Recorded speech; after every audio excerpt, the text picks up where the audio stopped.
that one of the major candidates, and I'm not sure that's ever happened in a long time, in the conduct of the work of the National Peace Committee, when a candidate says we're not going to sign and they did not sign the peace accord, what implication does it have for the election? Quickly, Bishop. No, what is also very interesting is that the current president, who was a presidential candidate, did not sign. It wasn't my fault. It wasn't our fault that the political opposition didn't take advantage of it. But we're not going to take anybody to court for not signing the peace accord. The only thing it does to you as a candidate is that it sends the wrong signal. Which. Thank you so much. Welcome to Politics Today. I'm your body secret. In this video, I want to thank God that Edo PDP did not sign that peace accord. You see, peace accord is not ordinary thing. It's not just signing a document.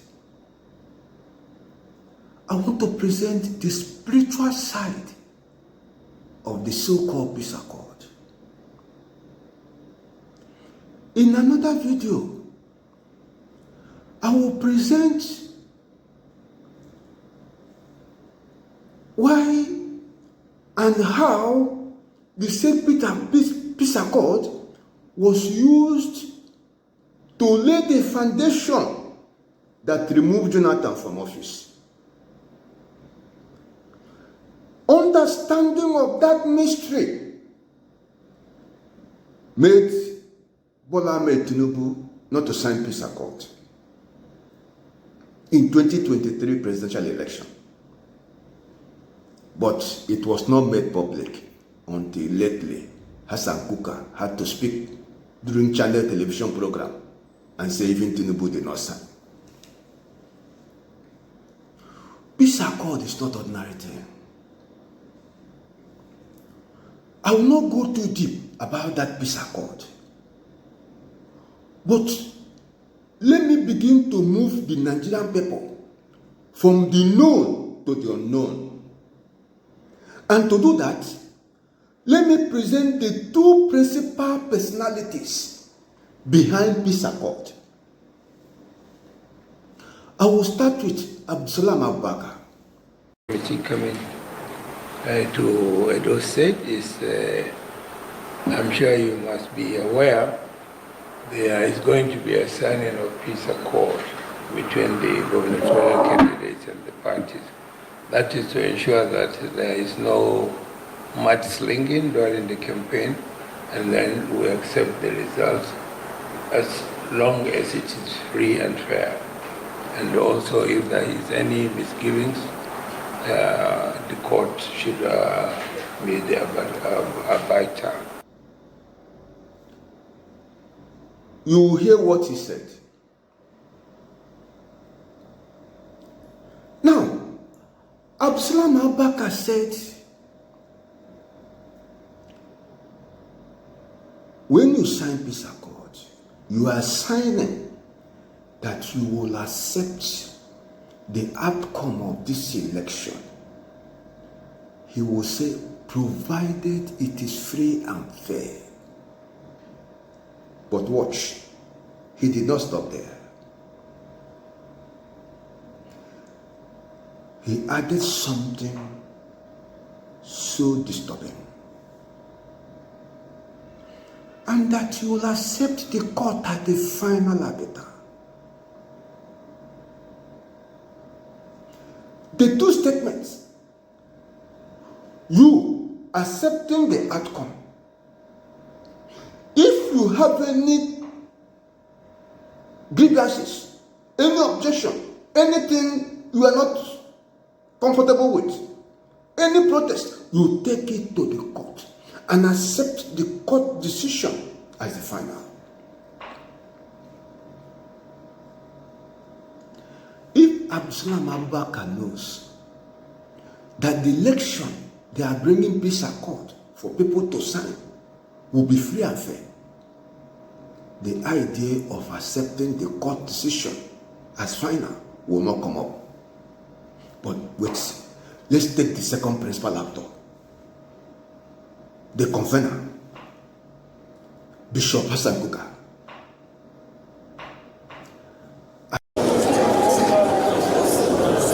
chairmen of political parties and their candidates took turns to append their signatures on the relevant documents. The convener of the Peace Accord Committee, Bishop Matthew Kuka, supervised the signing, while the chairman Peace Accord Committee and former head of state Abdulsalami Abubakar, INEC chairman, and the Inspector General of Police served as witnesses. Though the PDP state chairman and the candidates of the party were at the venue, but refused to participate. Thank God that we have the opportunity in Nigeria to spread our hands in search of justice.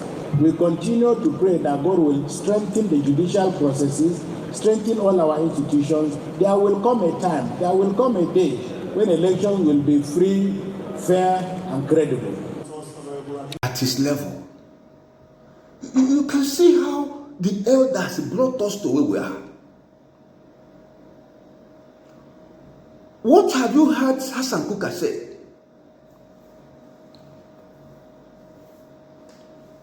He is offering us hope. We will get to the point, Nigeria will get to that stage where election will be free and fair. Watch, you will soon get the contradictions. Hassan Kuka knows the election will not be free and fair. He knows. How can you be assuring us Nigeria will get to the point where election will become free and fair?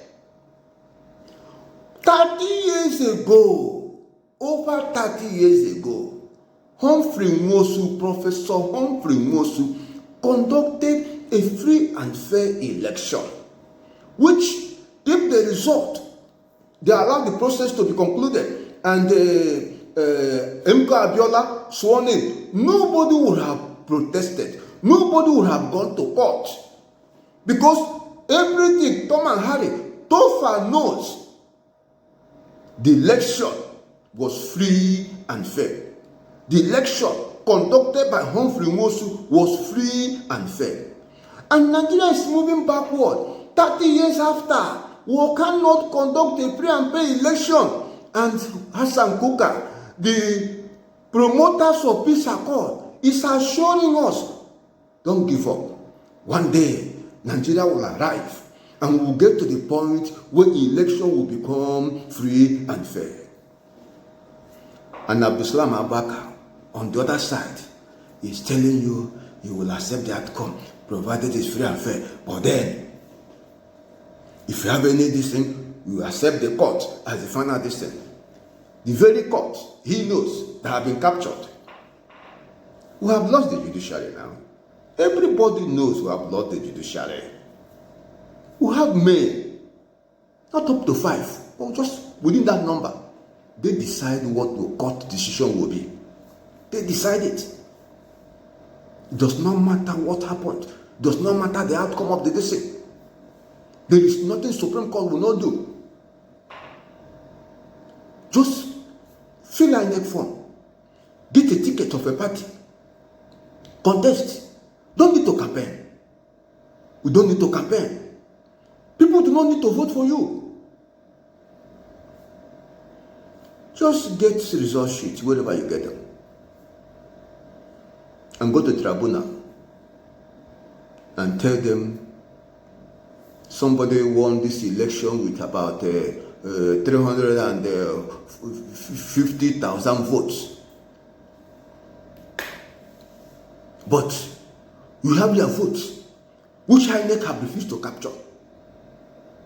And your vote totaled 410,000, which INEC have refused to add to you. Then the tribunal will look at the documents, look at it, and say, this is nonsense. Dismiss it. Appeal court will dismiss it. You are waiting. You just laugh. You get to Supreme Court. They will not even look at the results sheets, which you claimed. You are asking for the vote. They don't need to look at it. How many votes did you say INEC refused to add for you? 400 or something. They will add it. What next? You'll be declared winner. That's where we are. So people know that. So when you see people come up with sign peace accord, watch the videos that will come up later. I will explain the mystery and why Tinubu refused to sign. So we need to tell the peace committee election can be free and fair, and the election must be free and fair. And if election is free and fair, nobody will go to court. Let us put our foot down and insist election will be free and fair. It is achievable. It is for the common good of all. That is what will bring development and stability. That will what will grow our economy. That will what will bring foreign investors into our country. Nigeria is a laughing stock because of the dropouts, the useless, good-for-nothing men that win election. Professors rig election for. It's so shameful. Peace committee, election can be free and fair. And people should not think whatever INEC garbage out, every dictum and Harry was accepted. Then you go to the court, they will garbage out their own. Cannot move the nation forward. Every Nigerian should come together. We need a social contract under which we'll agree election must be free and fair. And we don't need the court. Because if we have free and fair election, nobody will go to court.